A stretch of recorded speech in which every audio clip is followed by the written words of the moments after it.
Now, President Bola Tinubu has summoned the Minister of Power, Adebayo Adelabu, and National Security Advisor, Nuhu Ribadu, over the recent blackout in the northern region of Nigeria. Tinubu expressed concern over the incident of vandalization leading to the blackout being experienced in the region. He announced efforts to end the disruption that paralyzed social and economic activities. President Tinubu, according to a release issued by his advisor on information and strategy, Bayo Ononuga, directed the minister and relevant agencies to speed up the pace of work to restore electricity to all the affected states in the north.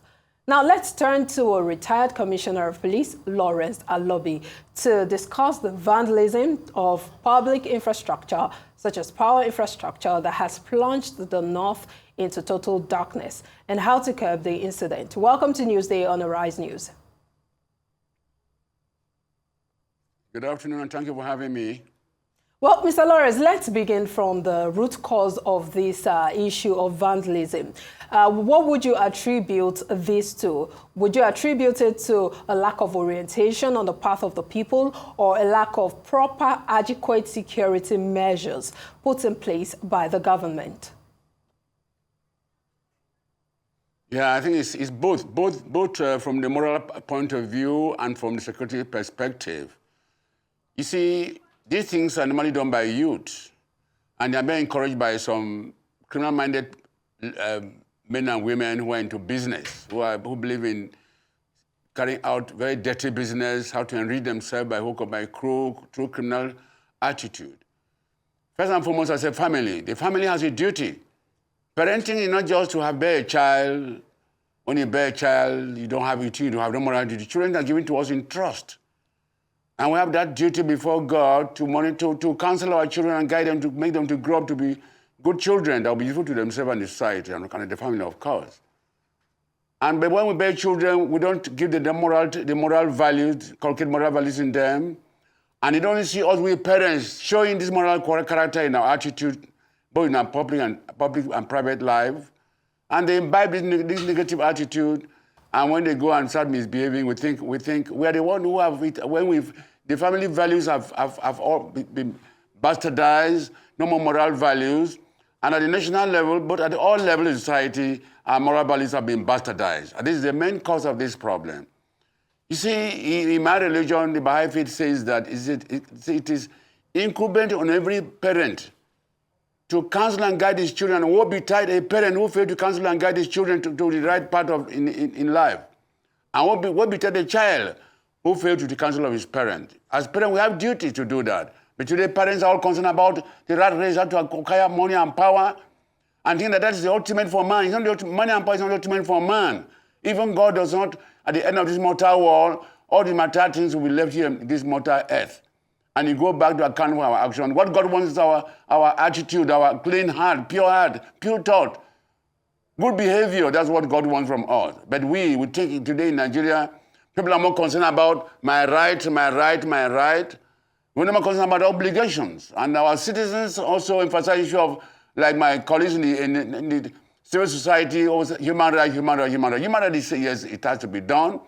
But when there's a right, there's a corresponding obligation. Section 24 of the Nigerian Constitution provides that the constitution to every Nigerian citizen to assist the security maintain law and order. Then to what extent are Nigerians keeping up to that obligation and responsibility? So our moral values have been bastardized. I'm happy that recently the Federal School launched what they call National Values Charter. That is, I think we are trying to reinvent those moral values and have to see that we can reinvent Nigeria. And think Nigeria, act Nigeria, we have codes of conduct. We have value can say this is what we stand for, and anyway Nigerian is, he will manifest this code in ethical values in whatever he or she is, either in private life, public life, whatever, in the church, everywhere. And if our leaders too should lead by example, we can enthrone moral leadership and all moral leadership in this country. I think this country will be transformed. Not just saying transformation. Our character is key. Character is central in everything. Attitude is central in everything. Our attitude, how do we perceive others? How do we perceive life? What is the purpose of life? And what are we here on earth for? Why am I employed in an organization? Why am I there? and so forth. Why am I a president? Why am I a minister? Why am I a commissioner? Why am I, and so forth. But now people think about power and money as the ultimate purpose of life, which is not. It is beastly, it is criminal to vandalize government properties. It is criminal and beastly, and it is also primitive. And I think it should be condemned in all ramifications. Not just happening in the north, it happening in other places. When you see people, young men go and cannibalize electric cables and destroy them, the country, the society or the village return to darkness. This is not allowed. We should not encourage this. But these things, sometimes it has also been encouraged by those who install these things. They encourage this boys to go and steal and come and sell to them. And this is not good enough. That's because we lack that moral compass. If we have now that we have a moral charter, which I think is a moral compass for Nigerians, if we can imbibe that and inculcate that from the leadership to the least person in the society, let us show in our character that we have the fear of God, that we show the God in us. We show these moral values. That's what makes us. Not just what the difference between we and the beast in the forest, in this attitude. If you throw a bone to two dogs, they will fight. But if you throw a piece of meat to two persons who are morally developed, with spiritual values and moral values, they will share based on equity and fairness. That this is the thing. It is because our moral values have been bastardized, and even our leaders, both at the leadership level and the followership level. If we can now have enthrone moral leadership, moral followership, through this national charter, when you have a national compass, that whatever we are, everybody should know that we should contribute towards the progress of this country. This country belongs to us, all of us. The foreign nations that come to us, these Chinese, British, American, they cannot develop a country for us. They are concerned with their own country. They just want to come and milk us, exploit us, and get our resources and go back and develop their country. So our leaders should have empathy, compassion, and think as a leader. Not just to lead, not just about he who leads, he who controls, he who imparts on the people, imparting moral values, building capacity so that people can be useful to themselves and useful to society. Now, Mr. Alobi, apart from values reorientation, I'm wondering what role technology and probably the use of local vigilante groups, can play in helping us to curb the vandalization of public property. Yeah, local vigilante groups like the security agencies. Security agencies are there to protect life and property.